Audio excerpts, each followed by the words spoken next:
बोलिए आशुतोष भगवान की जय, सच्चे दरबार की जय। आज मैं ऐसा दिव्य अनुभव सुनाने जा रहा हूँ, ऐसा दिव्य अनुभव जिसने महाराज जी के प्रति और भी ज्यादा मुझे प्रेम करने को मजबूर कर दिया। ऐसा दिव्य अनुभव अंत तक जरूर सुनना, क्योंकि इस अनुभव को सुनने के बाद आपके जीवन में ऐसे बड़े बदलाव होंगे। महाराज जी के प्रति इतना गुना ज्यादा प्रेम बढ़ जाएगा, आप सोच भी नहीं सकते। इसलिए अंत तक अनुभव को जरूर सुनना।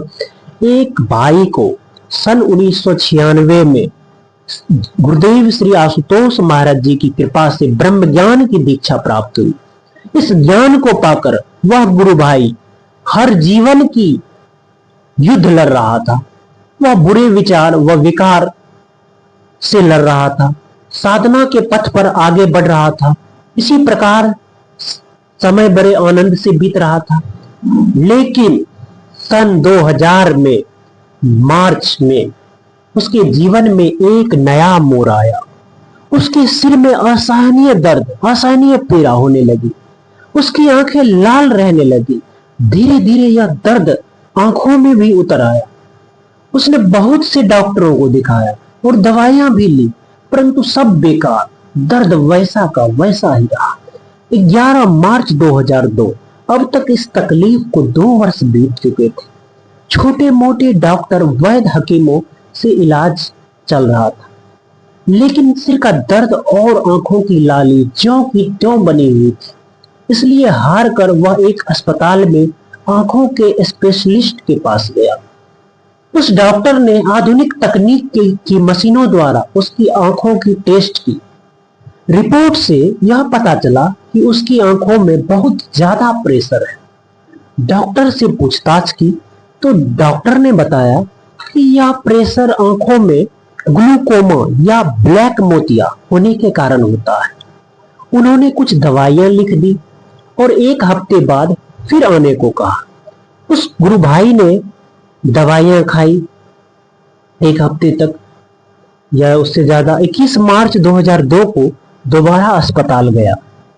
डॉक्टर ने फिर से उसकी आंखें टेस्ट की तो पता चला कि प्रेशर ज्यों का त्यों बना हुआ था। अब डॉक्टर ने दवाइयां बदली और नियमित लेने को कहा। 3 दिन बाद वह गुरु भाई फिर से अस्पताल गया। इस बार टेस्ट करने पर पता चला कि प्रेशर कम होने के बजाय ज्यादा हो गया। 37.2 यूनिट तक बढ़ चुका था। यह सामान्य से बहुत ज्यादा था। डॉक्टर ने कहा, आपकी आंखों पर कोई दवाई असर नहीं कर रही, इसलिए जल्द से जल्द ऑपरेशन करना होगा। अगर ऑपरेशन सही समय पर नहीं हुआ तो आंखों की रोशनी भी जा सकती है। ऑपरेशन बहुत बड़ा होना था, इस कारण पहले एक आंख का ऑपरेशन होना था और फिर दूसरी आंख का। साथ ही एक ऑपरेशन में लगभग 50,000 का खर्च आना था। यह सब सुनकर वह गुरु भाई बहुत परेशान हो गया। कुछ समझ में नहीं आ रहा था उस गुरु भाई को कि क्या करो। इतनी जल्दी इतना बड़ा ऑपरेशन, ऊपर से इतना ज्यादा खर्च। उसने दूसरे डॉक्टरों की सलाह भी ली। सभी ने उसे ऑपरेशन करवाने को ही कहा। इन दिनों उसके जीजाजी उसके घर पर आए। जीजाजी ने उससे कहा कि अब आप कहीं ना जाएं, सीधा डॉक्टर राजेंद्र प्रसाद नेत्र विज्ञान केंद्र एम्स, जो दिल्ली में है, दिल्ली एम्स में ही दिखाएं। उनकी सलाह मानकर वह 28 मार्च 2002 को एम्स गया। वहां के एक नामी नेत्र विशेषज्ञ ने उसकी आंखों का टेस्ट किया। उस गुरु भाई ने उन्हें वे सारी दवाइयां दिखाई जो अब तक वह ले रहा था। उस डॉक्टर ने उसे वह दवाइयां लेने को बिल्कुल बंद करने को कहा। अब तो उस गुरु भाई की चिंता और भी बढ़ गई, क्योंकि पहले वाले डॉक्टर ने कहा था कि यदि ये दवाइयां छोड़ दोगे तो तकलीफ और बढ़ जाएगी। इसलिए उसने एम्स के अन्य डॉक्टरों से भी राय ली। फिर सबकी सहमति से वो दवाइयां लेनी छोड़ दी और टेस्ट जो है वो चलता ही रहा, टेस्ट करवाता ही रहा। फिर उसे ग्लूकोमा विभाग में भेज दिया गया। वहां उस गुरु भाई की आंखों की उच्च तकनीक वाली मशीनों से जांच हुई। सारी रिपोर्ट्स की जांच करने के बाद उन्होंने उस गुरु भाई को अस्पताल में दाखिल होने को कहा। पूछने पर बताया कि वे उस गुरु भाई की आंखों को लगातार निगरानी में रखना चाहते हैं। अगर हर वक्त ग्लूकोमा की मात्रा अधिक मिली तो फिर ऑपरेशन होना था। दाखिल होने में 2 दिन बाकी बचे थे।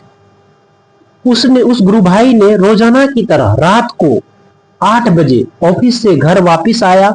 बहुत थका हुआ था, भूख भी लगी हुई थी, काफी परेशान भी था।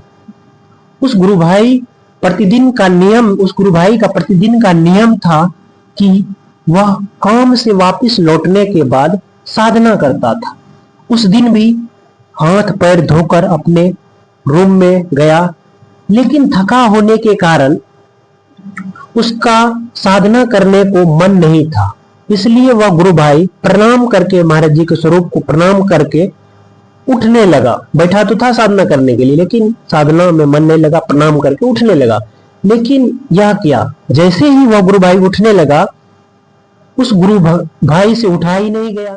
गुरु भाई उठने लगा तो उससे उठा ही नहीं जा रहा। यह क्या, उससे उठा ही नहीं जा रहा। उसे ऐसा लगा कि कोई शक्ति है जो उसे नीचे की ओर बैठा रहा है। बैठो बैठो, वो बैठा तो था लेकिन वो उठ रहा था, उसे उठा ही नहीं जा रहा। अब कोई शक्ति है जो बिठा रहा है बार बार, बैठो बैठो। तो वह जबरदस्ती, उसकी आंखें बंद हो गई, अपने आप बंद हो गई। वह साधना की गहराई में डूब गया। भूख प्यास चिंता ऐसे गायब हो गई मानो जैसे हिंदुस्तान से सोना गायब हो रही है, ऐसे गायब हो गई। और लगभग 15 मिनट इसी अवस्था में गुजरे होंगे कि अचानक एक दिव्य घटना घटी। सामने कुर्सी पर स्थापित महाराज जी का स्वरूप उसे बंद आंखों से अपने भीतर की दिखाई देने लगा। फिर दिखाई दिया कि उस स्वरूप में से एक बहुत बड़ा सांप बाहर निकला जो ब्लैक था, ब्लैक रंग का था। धीरे धीरे वह रेंगता हुआ उस गुरु भाई की ओर बढ़ रहा था और उस गुरु भाई के आंखों की ऊंचाई तक फन फैलाकर खड़ा हो गया। उस वक्त उस गुरु भाई को कोई डर और कोई घबराहट नहीं हो रही थी, मानो वह गुरु भाई बिल्कुल शून्य सा हो गया था। उसके बाद वह सांप उसकी आंखों के नजदीक आया। पहले उसने उसकी दाईं आंखें में अपनी जीभ घुसाकर आंख के भीतर घुमाई। फिर उस प्रक्रिया उसने उस गुरु भाई की बाईं आंख के साथ की। उसे ऐसा आभास हो रहा था जैसे एक माँ अपने बच्चे की आंख साफ करती है। उस गुरु भाई को ऐसा ठंडक महसूस हो रहा था। फिर उस गुरु भाई ने देखा कि वह सांप नीचे बैठ गया और मुड़कर धीरे धीरे महाराज जी के स्वरूप में विलीन हो गया। इस अलौकिक अनुभव के 10-15 मिनटों के बाद वह सामान्य अवस्था में आया। उसकी आंखें खुल गई और शरीर और मन दोनों स्तरों पर बहुत अच्छा महसूस हो रहा था।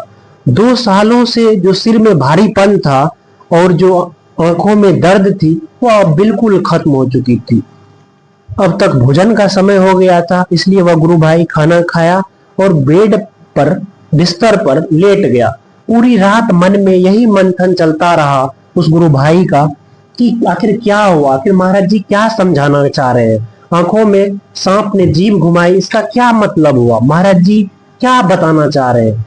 खैर, इन पहेलियों को तो वह नहीं सुलझा पाया, लेकिन 2 दिनों के बाद निश्चित समय पर अस्पताल में जाकर दाखिल हो गया। फिर उसकी आंखों के बहुत से टेस्ट हुए, जांच हुए। कुछ मालूम नहीं था कि उसकी आंखों का ऑपरेशन होगा या नहीं। बस 4 दिनों तक यूं ही आपाधापी लगी रही। 5वें दिन की सुबह ग्लूकोमा डिपार्टमेंट के सीनियर डॉक्टर उसके रूम में आए। उस डॉक्टर की हाथों में लेटेस्ट रिपोर्ट थी। फिर उस डॉक्टर ने उस गुरु भाई से सारी रिपोर्ट मांगी जो पहले जांच हुई थी। फिर दोनों को मिलाकर देखा। वह डॉक्टर हैरान रह गए और बोले, पहले और अब की रिपोर्ट्स में जमीन आसमान का अंतर है। ये नई रिपोर्ट्स जो थी, जो डॉक्टर साहब लेके आए थे, वह बिल्कुल नॉर्मल थी। इनमें तो बीमारी के चिन्ह तक नहीं थे, इसलिए अब आप आराम से घर जा सकते हैं, यह डॉक्टर ने कहा। इतना कहकर उन्होंने उसकी फाइल बंद कर दी और छुट्टी लिख दिया था। साथ ही नीचे यह भी लिखा था, no glaucoma and no medicine. यह देखकर अन्य जूनियर डॉक्टर भी हैरान हुए। उन सभी के जाने के बाद उसे वह अनुभव फिर से याद आ गया, सांप वाला। तो वह फिर से चिंता हो गया कि क्या हुई थी, उसे समझ ही नहीं आ रहा था। उसे चिंता में देखकर उसकी पत्नी ने पूछा, क्या सोच रहे हो? फिर उसने अपनी पत्नी को सारा अनुभव बता डाला। उसने बताया कि ये रिपोर्ट्स अपने आप या दवाइयों के प्रभाव से नॉर्मल नहीं हुए हैं। ये रिपोर्ट्स सर्वश्री आशुतोष महाराज जी की कृपा से नॉर्मल हुए हैं। यह वह गुरु भाई ने अपनी पत्नी को कहा। ऐसे आशुतोष जिनके पास जो वह सांप होते हैं, आशुतोष भगवान के पास गले में सांप होते हैं, आप सभी जानते हैं। वह जहर नहीं उगलते वह सांप, बल्कि शिष्यों के दुखों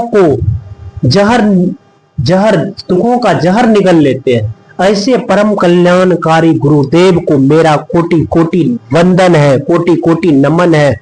अगर यह अनुभव सच में आप सभी गुरु भाई बहनों को पसंद आया तो अंत में जय श्री राम जरूर लिखना, क्योंकि हम सभी जानते हैं कि एक बार जय श्री राम बोलने से, एक बार जय श्री राम लिखने से न जाने हमारे कितने पाप कर्म ऐसे ही नष्ट हो जाते हैं। इसलिए जय श्री राम कमेंट में जरूर लिखना। आप सभी गुरु भाइयों, गुरु बहनों को जय महाराज जी की।